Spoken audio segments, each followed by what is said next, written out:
శ్రీ వారాహీదేవ్యై నమః. అందరికీ నమస్కారం.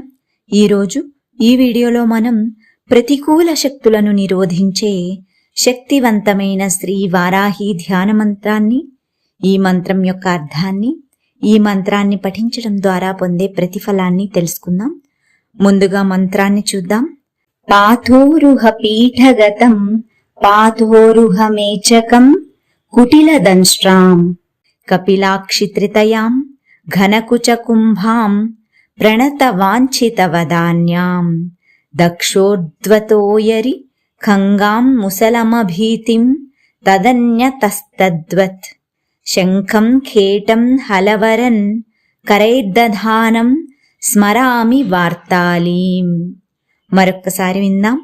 పాథోరుహ పీఠగతం పాథోరుహ మేచకం కుటిలదంష్ట్రాం కపిలాక్షిత్రితయాం ఘనకుచకుంభాం ప్రణతవాంఛితవదాన్యాం దక్షోర్ధ్వతోయరి ఖంగాం ముసలమభీతిం తదన్యతస్తద్వత్ శంఖం ఖేటం హలవరన్ కరైర్దధానం స్మరామి వార్తాళీం. అనగా తామర పువ్వు ఆసనముగా కలిగి నీలిరంగు కమలములా కనిపిస్తూ వంగిన దంతాలు, ఎరుపు గోధుమ వర్ణంలో 3 కన్నులు కలిగి, గుండ్రని కుచములతో పెద్ద వక్షస్థలము కలిగి, భక్తితో వేడిన వారికి ధన సంపదలు, కోరిన వరాలు ప్రసాదించే దేవి.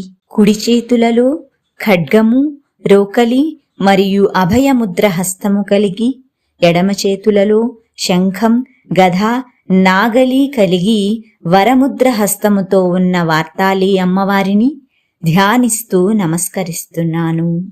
ఇప్పుడు ఈ ధ్యాన మంత్రాన్ని పఠించడం ద్వారా పొందే ప్రతిఫలాన్ని చూద్దాం. ఈ వార్తాళి ధ్యాన మంత్రాన్ని ప్రతినిత్యం శ్రద్ధాభక్తులతో పఠించడం ద్వారా రక్షణ లభించును, ప్రతికూల శక్తుల నుండి ఉపశమనం కలుగును, మంచి ఆరోగ్యం, శ్రేయస్సు కలుగును, అడ్డంకులు తొలగును మరియు ఆధ్యాత్మిక తత్వం వృద్ధి చెందును. ఓం శ్రీ వారాహీదేవ్యై నమః.